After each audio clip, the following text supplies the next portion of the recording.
What's your favorite quote? I don't know. A quote that I've always liked is the old Bruce Lee quote: "Fear not the man who's practiced 10,000 kicks. Instead, fear the man who's practiced the same kick 10,000 times." I've always loved that quote. I thought it was the 50 Shades of Grey. Oh, with the, I don't make love, I fuck. I mean, that's a cool quote, but it's not like an inspirational one. That's more of like a situational one. Whereas the 10,000 kicks is so versatile, that can be used in so many places. It applies to so much. Thanks to Prime. Chris Fruit Loops and gift sub the guy.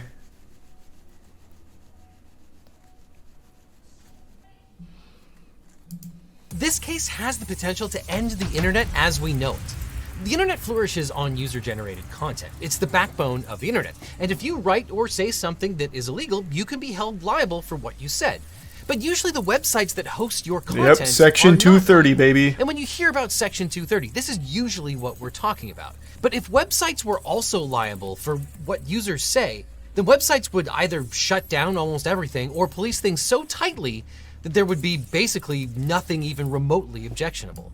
And that's exactly what I was saying when we were first talking about the case, but chat assured me that it was only going to be affecting like recommended videos or algorithmically generated videos. And I told you that is just not the case. If any Section 230 protects the platform from what the users post. So if some absolute unhinged maniac is posting some shit, or like very morbid example, like when there was a mass shooting that was streamed on Facebook, Facebook is not responsible for that mass shooting being broadcast, and that's mainly thanks to something like the 230 protections. But if those go away, Facebook is now responsible for that. So what happens as a result, if the platforms are held responsible for every single thing the users post on there, they're not going to let users freely post. That's just how it will literally get rid of user-generated content. Because if there's one thing that websites hate, it's being on the hook for billions and billions of dollars of potential liability and attorney's fees. And this isn't just some potential hypothetical. In the past, when laws made websites liable for user content, they just shut down the content and never came back. And one case before the Supreme Court this term seeks to do exactly that, but for all of the internet. No joke, this has the potential to end the internet as we know it today. So how did we get here? How did I get here? Well, it started with a tragedy. Noemi Gonzalez was a design major at California State University, Long Beach, who was spending a semester studying in Paris. On the evening of November 15th, 2015, she was dining with friends at a cafe on the Champs-Élysées when an ISIS terrorist with a gun opened fire. Gonzalez was killed along with 130 other people in coordinated attacks at 6 locations across the city. ISIS claimed responsibility for the attacks, and eventually 20 men were convicted of crimes related to the massacre. The lone surviving gunman was sentenced to life without parole. So, was justice served? Well, the Gonzalez family contends that it was not, because there was another perpetrator still at large: YouTube. The family sued Google, which owns YouTube, alleging that YouTube's algorithms amplify violent videos and hateful content, despite the company's efforts to ban violent accounts and limit their reach. The Gonzalez family says that YouTube's recommendations expose people to hateful content, radicalize viewers, and encourage them to make terrorist attacks of their own. Which is an argument that's been made for quite some time, and one of the biggest shortcomings of like YouTube's algorithm and recommended videos that's been critiqued for a while. So basically the argument boils down to, thanks to the way algorithms work and what gets recommended, you end up sometimes falling into this weird rabbit hole where you're going to get recommended some shit that gets shady, and then if you accidentally or you somehow do venture over there, you're going to then be locked into more and more of that content. Thus, they make the argument that it can radicalize people and end up in a situation like this. That's kind of the backbone of it. So they're blaming the platform because it does introduce you to the very harmful shit that exists on there. And they're arguing that they should be held responsible, and that targets the Section 230 ruling. Thanks the resub slam. And the tier 1 head.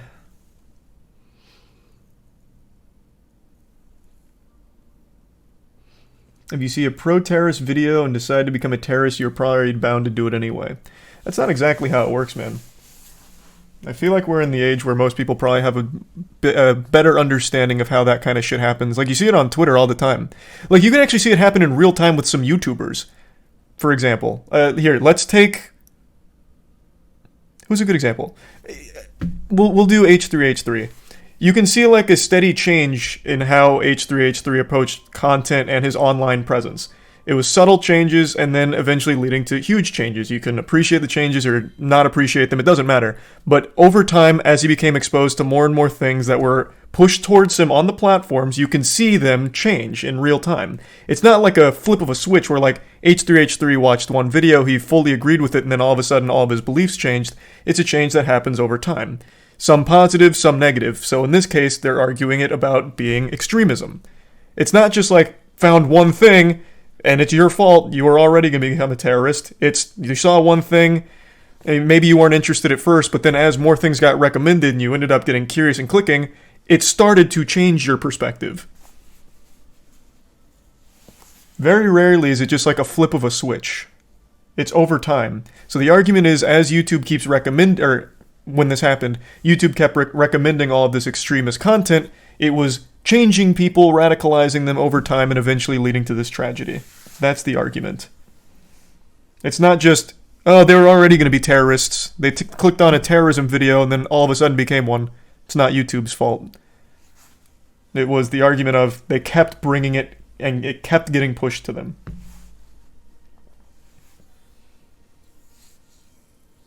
The argument could be made for the opposite, though, making people better. Absolutely could. 100%. I used H3 as an example. You could think his change is 100% a positive change.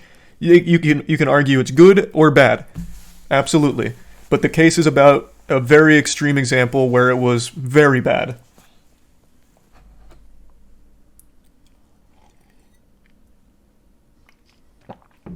Thanks to the resub, Nameless, Kolbson, and Thick.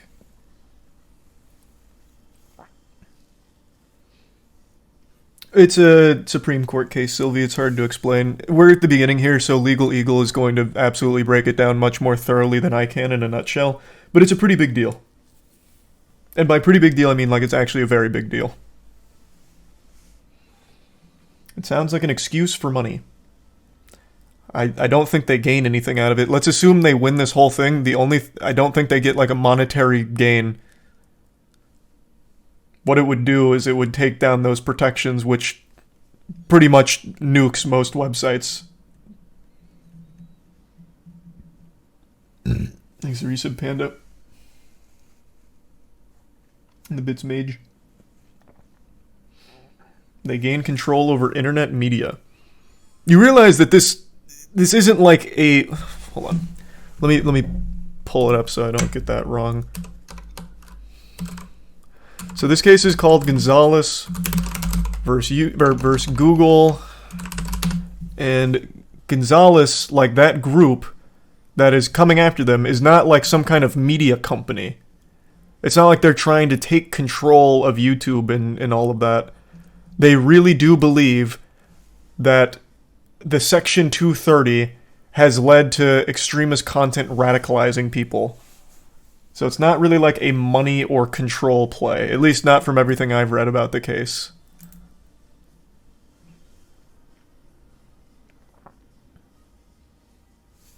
Thanks to the resub, Pokemon.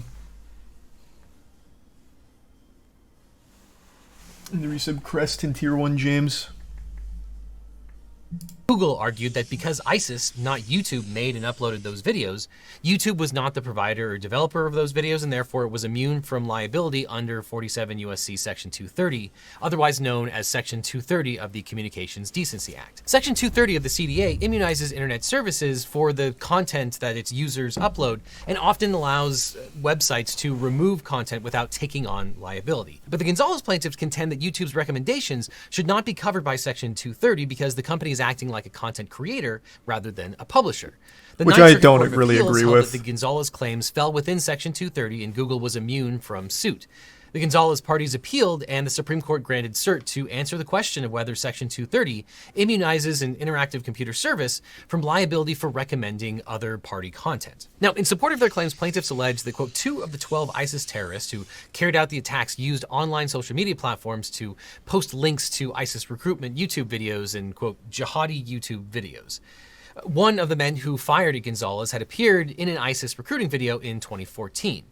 Now, the plaintiffs argue that the defendants violated the Anti-Terrorism Act, the ATA, by allowing ISIS to post videos on YouTube. Under Section 2333 of the ATA, as amended by the Justice Against Sponsors of Terrorism Act, Americans who are injured by, quote, an act of international terrorism that is committed, planned, or authorized by a terrorist organization may sue any person who, quote, aids and abets by knowingly providing substantial assistance or who conspires with a person who committed such an act of international terrorism and recover treble damages.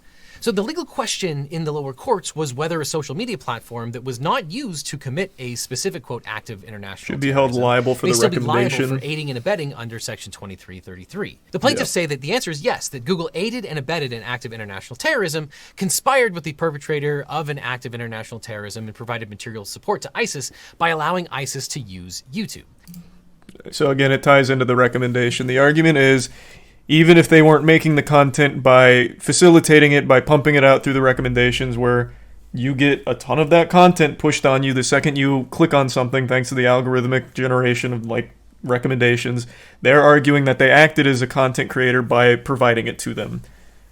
Thus, it shouldn't be subjected to the 230 protections because they directly contributed. They were basically functioning as less of like a publisher and more of the creator side, which I just don't really agree with.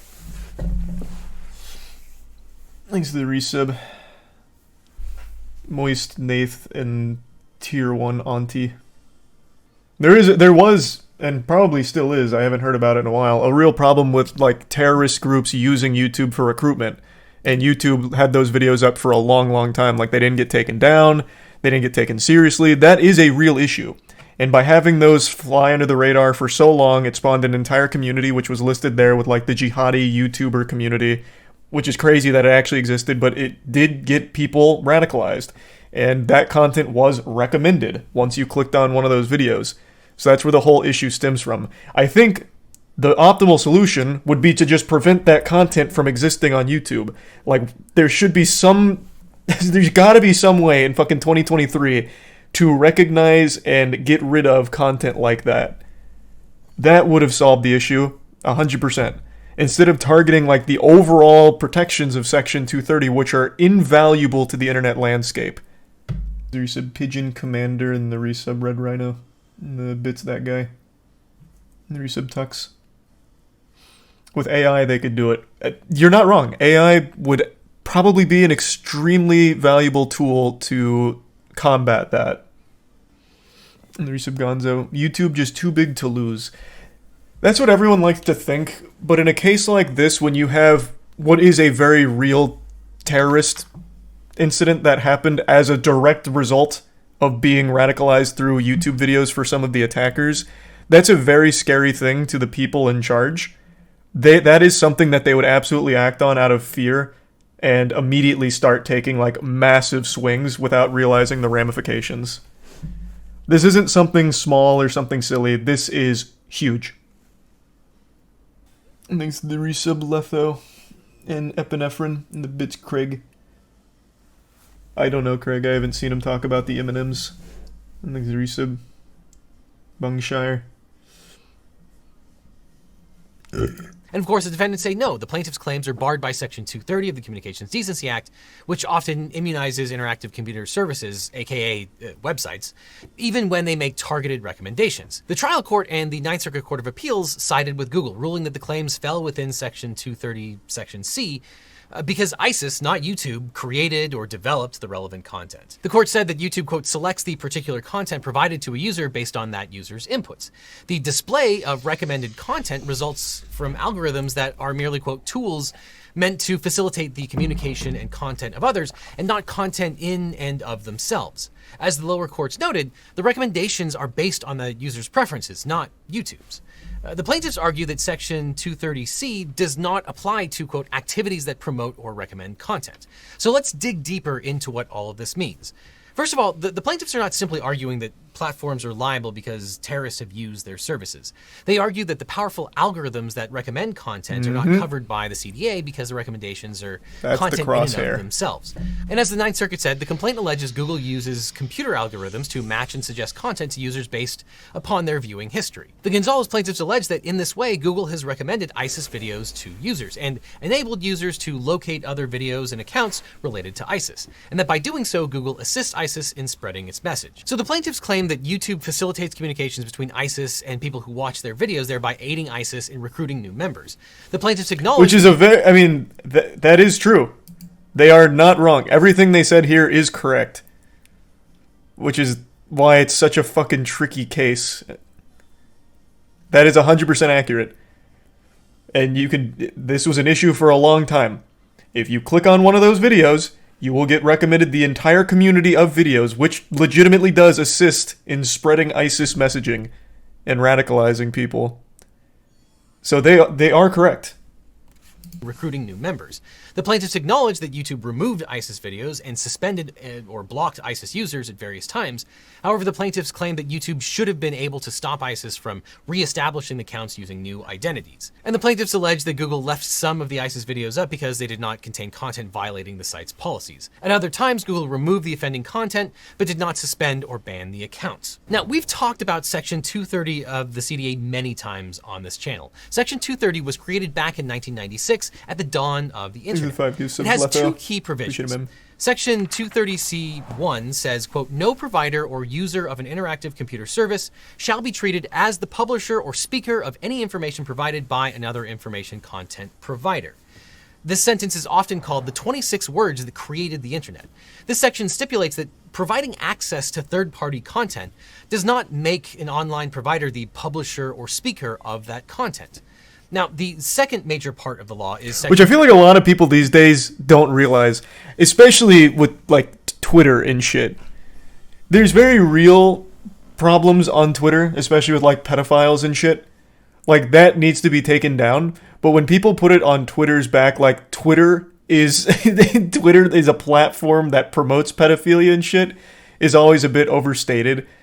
Like when you try and put it on the company, like YouTube needs to get taken down because of the ISIS videos, for example.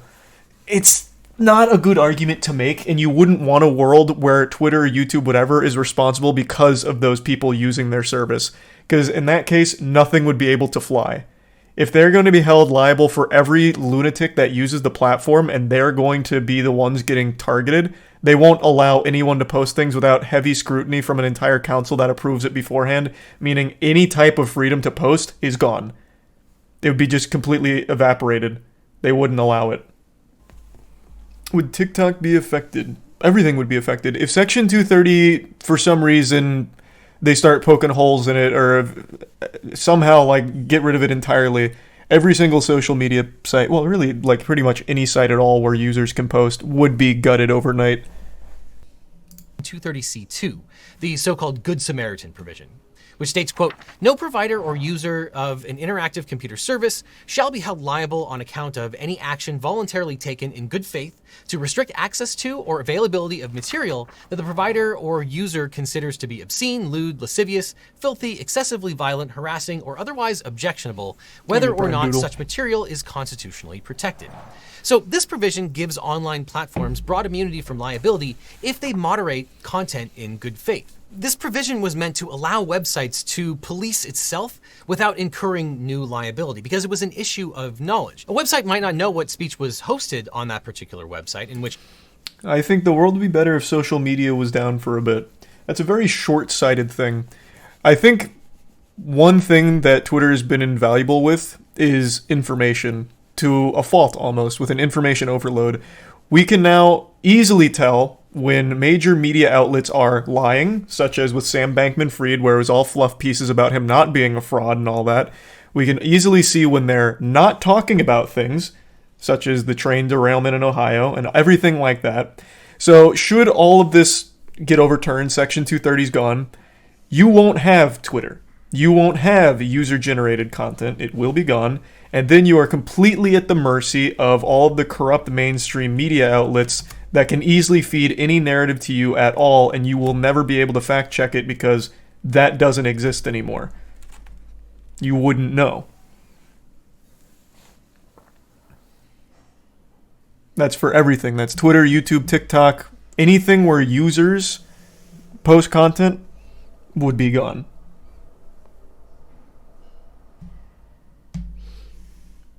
There's so much misinformation on Twitter, though. Same as in mainstream media outlets, too. There's misinformation everywhere. Which is why the onus needs to be on you to do enough research to figure out what's real and what's fake. Is the resub Nick? Will this affect the world or just the U.S.? Well, so far it's affecting neither. Like, it is still, it's not, nothing's been put into place. This is all just like worst case scenario. Should the worst come to pass from the Gonzalez versus Google case and the precedent it sets, as well as what it does to Section 230. It's just analyzing like what could happen in the worst case scenario, and it would affect everything. Almost like the root cause of all social media being bad is the people using them. Yeah, but it's also the best thing about social media as well. Again, I wouldn't want to go back to a point where the only information you have comes from the major media outlets, which are all owned by like the same three people, like the Rupert Murdochs and shit, which have proven time and time again to be highly corrupt. YouTube isn't liable for this. Not yet. That's what the whole argument is about. Will they be held liable for the extremist content that was being recommended to people that actually did radicalize some of them and led to the 2015 terrorist attacks? Yes. That's what the whole thing is about. Which case they wouldn't be liable for it. But if they knew that illegal speech or defamatory speech or some other kind of speech was hosted there and then took steps to remove it from the website itself, then they actively had knowledge of that particular speech and thus might become liable for hosting it in the future. So websites found themselves on the horns of a dilemma until Section 230 of the CDA was passed to allow them to engage in good faith moderation. Because there was generally a knowledge requirement to be liable for things that were hosted on your website. If you had no knowledge of what kind of speech was on your website or platform, then you generally weren't liable for it. But the argument went that if you started to moderate your website, then that was evidence that you knew what was on there, and therefore you became liable for all the stuff that you were trying to remove from your website. This applied to spam, to pornography, to pirated media, to defamation, you name it. So the CDA was enacted in 1996 when the internet was still in its infancy. At the time, companies like America Online, CompuServe, and Prodigy were the portals that allowed people to access the internet. People could share files, exchange messages, and chat with each other in real time. But that posed a dilemma. Who would be liable if a user posted something defamatory or shared something else that was illegal? Would liability go beyond the person that was responsible for the post? Or would the internet companies who hosted the content also be on the hook? And that brings us to the distinction between content publishers, distributors, and platforms, which is often completely misunderstood. In the pre-internet age, publishers, distributors, and platforms were treated differently under the law. Publishers were newspapers, magazines, and broadcast stations. They were generally liable for republishing material from third parties since they solicited the things that they published and they could vet those materials. Distributors were businesses like bookstores, newsstands, and libraries, which distributed material that was printed by others. And distributors were not required to assess every book that they sold. For example, in the 1950s, the Supreme Court overturned a Los Angeles ordinance that said, if you have obscene material in your bookstore, you can be held criminally responsible. And in that case, a bookstore owner was convicted of violating the ordinance by selling a novel called Sweeter Than Life, which tells the story of a, quote, ruthless lesbian businesswoman. The Supreme Court said that the bookstore couldn't be responsible for reviewing every single thing in the book or magazine that it sells. And distributors only had liability if someone notified them that something they carried was illegal. That's sort of the origin of the knowledge requirement. And platforms were common carriers like phone companies and television broadcasters. That makes total sense. Not knowing everything that's going into it, that's fine. Being made aware of it, recognizing it as a problem, and getting rid of it, that's like the natural course of things, and that's just kind of the way things have worked for quite some time. I'm surprised that happened all the way back in the fucking 1950s, Christ. Thanks a resub, Jingle Bug, Donut, and the Prime Humble. Hope you're doing well, Donut.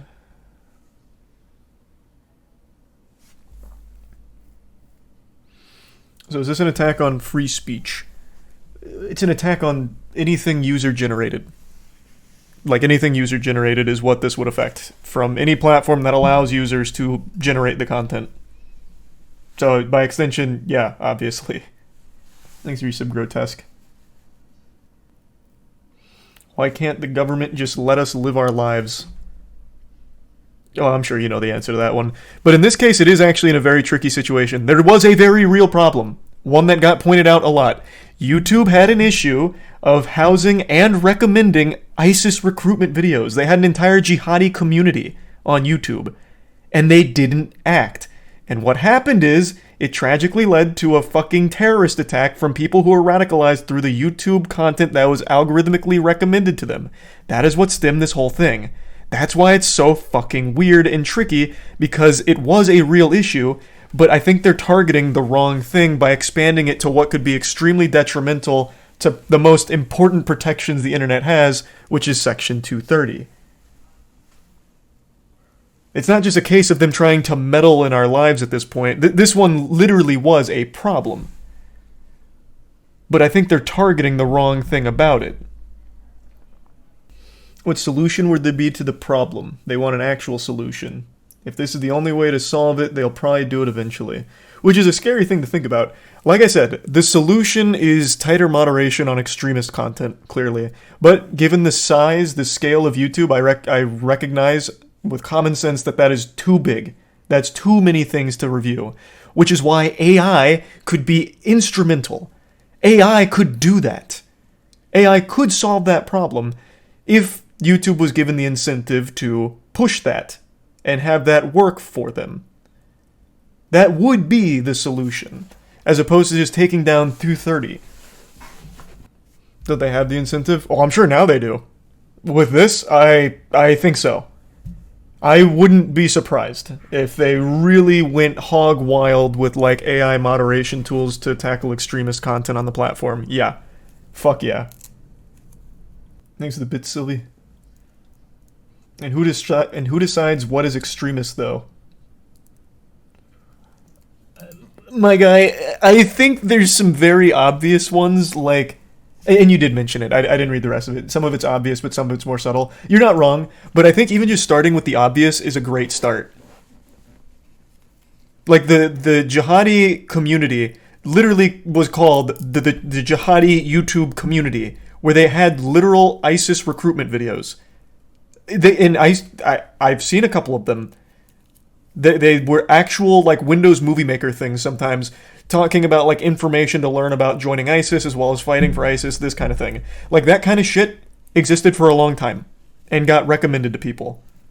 This was a problem people called out for quite a long time. And it persisted. It should have been easy, assuming the AI gets there, to recognize that as, wow, blatant extremism, that's a problem.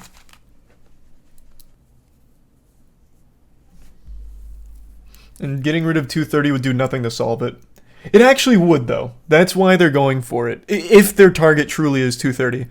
Getting rid of 230 means no users will be generating content because it's too risky for the platforms to allow them to freely.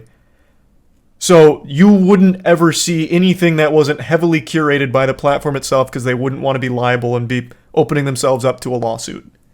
Right? So it would solve it, but with an absolute nuclear bomb. And take everything else with it. Platforms weren't liable for third-party content that they carried. So, for example, let's say AT&T found out that someone's answering machine had a libelous outgoing message. Was AT&T required to act by canceling the owner's telephone service? Well, the court said no. AT&T couldn't be sued for libel simply because the owner used its service to say something libelous. And similarly, a broadcaster wasn't liable for running a political candidate that falsely accused someone of being a communist. But then the internet came around, and the internet era posed a new challenge for this case law. Two of the first internet service providers, CompuServe and Prodigy, were sued for hosting forums where users posted defamatory content. Now, Prodigy billed itself as a family-friendly version of the internet. Did you get a computer recently? Well, congratulations. You can now join Man, I haven't heard the hundreds name of Prodigy thousands in of fucking discovered years. Prodigy. It moderated comments, removing things it thought were bad. Now, CompuServe didn't moderate anything. CompuServe combines the power of your computer with the convenience of your telephone. And both of those companies were sued for defamatory statements that their users posted to the service. Now, the case against CompuServe was dismissed because the court considered it a distributor of content rather than a publisher. CompuServe could only be held liable for defamation if it knew or had reason to know of the defamatory nature of the content. And since they didn't do anything to moderate their forums, the company couldn't possibly know, or at least argued it couldn't possibly know, about what the denizens of Rumorville were posting about each other.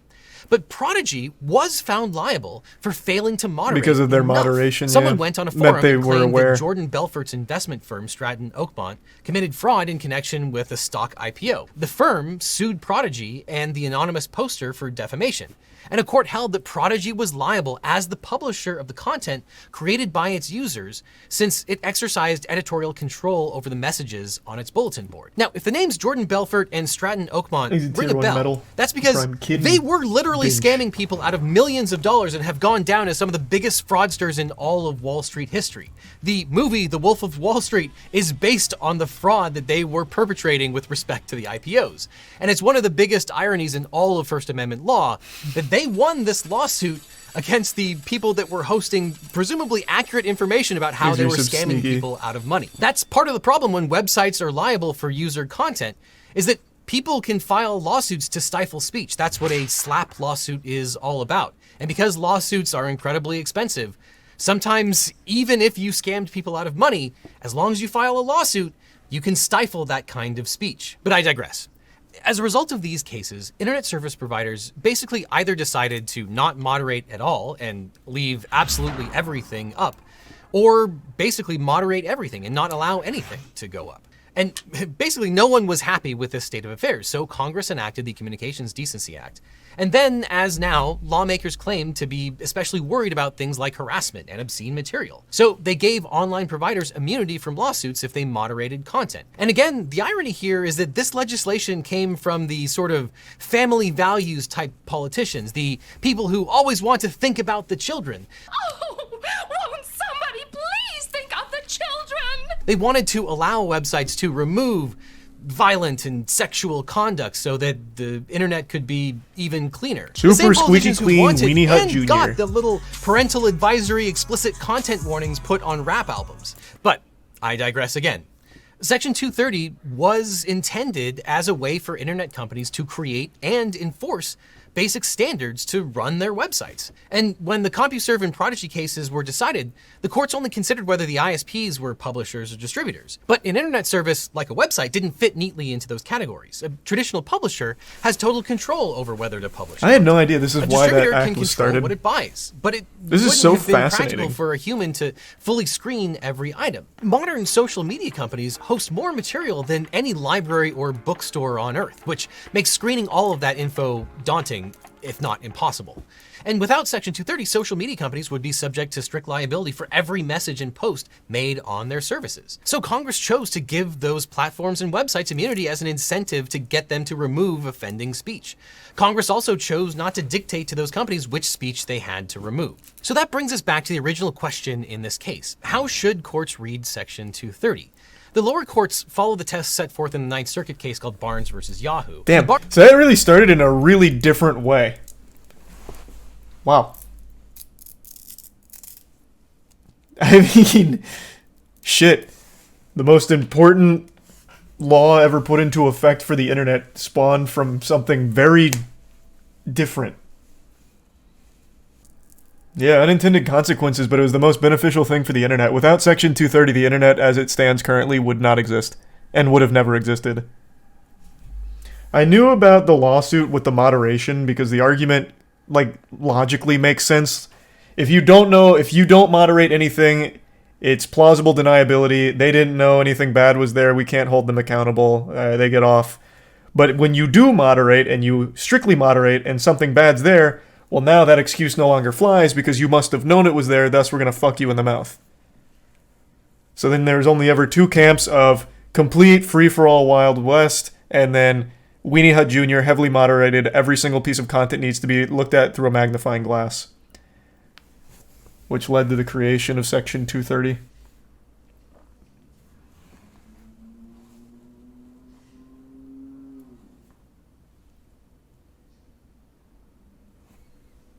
And suddenly they're then liable for DMCA and not just content creators, for example.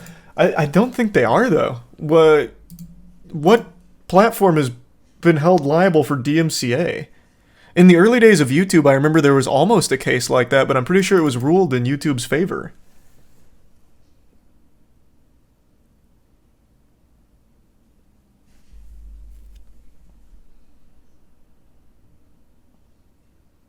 Why is every American afraid of confirming who they are with their passport? It always hurts me seeing how people don't value any level of privacy anymore. Reading things like that is painful. There was a time not too long ago when learning that people were spying on you or anything like that was alarming. But now we just welcome the invasive privacy violations for some reason. It's so weird.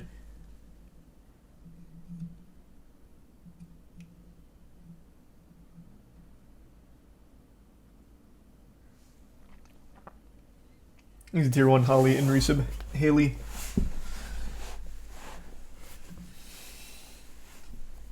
Everyone has your data. I know, man. We lost that privacy war so fucking badly, unfortunately. What a shame.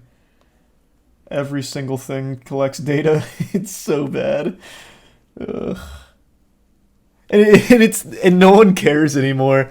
Does anyone remember? This is going to be a deep cut. I think it was probably about 12 years ago now, maybe a little bit longer. There was a big report that came to light about phones listening to you.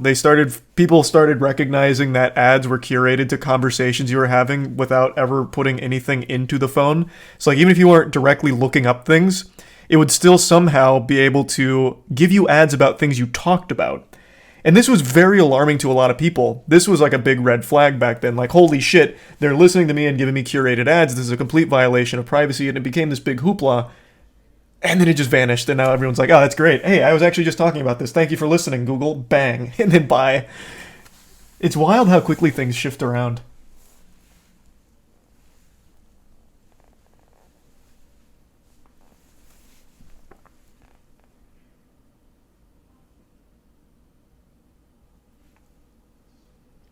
I remember my mom crying when I was in a chat room playing games in 2004. Yeah! I remember that too. There used to be this very obvious rule on the internet of don't tell anyone anything, but now it's actually just tell everyone everything or you're a fucking weirdo.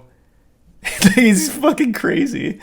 If you don't tell everyone everything, if you don't give all of your personal information to every platform you sign up, you must be some kind of terrorist or something, or you're hiding something. It's so weird.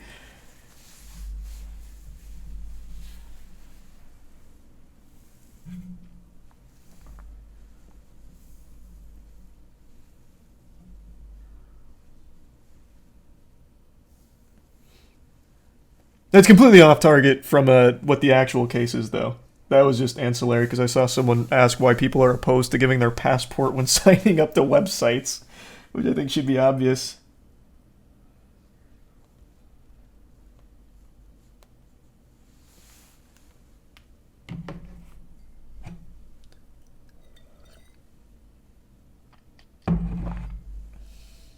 He's a Prime RJ, and the Resubs Bavari, and the Prime Raider.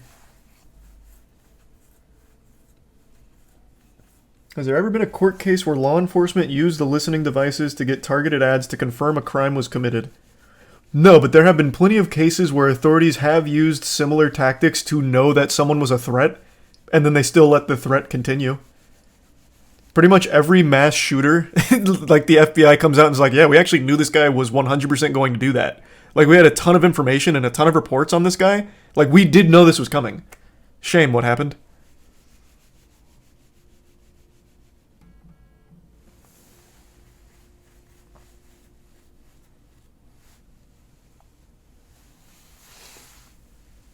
But yeah, this is a very serious case. I really hope that it does not go in favor of the Gonzalez group.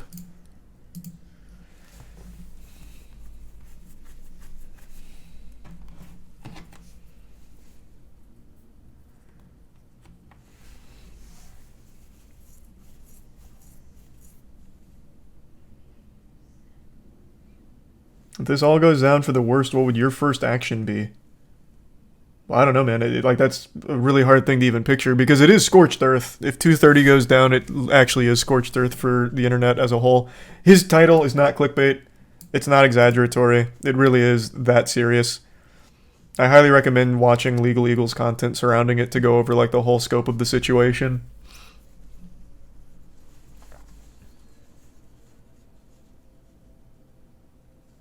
These resubs Sync, Alexis, and Stony.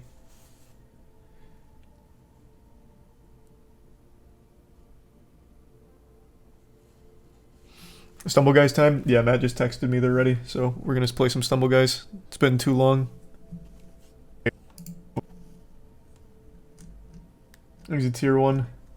Tabby.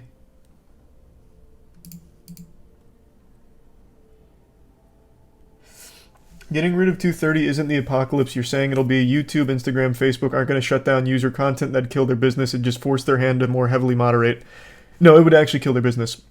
It wouldn't do it overnight. They'd try and somehow come up with a compromise, but if you are held liable for everything users post, you will not let users post without heavy scrutiny and going through your own verification to make sure it's safe, right? And that's a ton of users. You can't do that. You're going to have to shut it down completely, because if you don't, you're going to be held liable. That's absolutely what would happen if 230 goes down. It'd be a complete disaster. Yeah, I'm hopping in, Matt. There's no, like, half measure you can take. They'd have to. Otherwise, they'd be liable anytime someone trolls. Like, before I hop in the call, if you wanted to, if 230 goes down and YouTube still somehow tries to make this work, you could completely fuck them. Like, if you somehow get, like, a checkmark approval, like, you're a verified poster, you can post. Like, if you somehow get that permission, you could fuck the entire company by just posting, like, join ISIS. And then what would happen is YouTube would be held liable, and then bang, they're on the hook for $1 million lawsuit, millions upon millions of dollars. They wouldn't have protection anymore. So they wouldn't allow it. Just like they didn't back in this time that he's talking about with, like, heavily moderated content or Wild West. What's up, boys?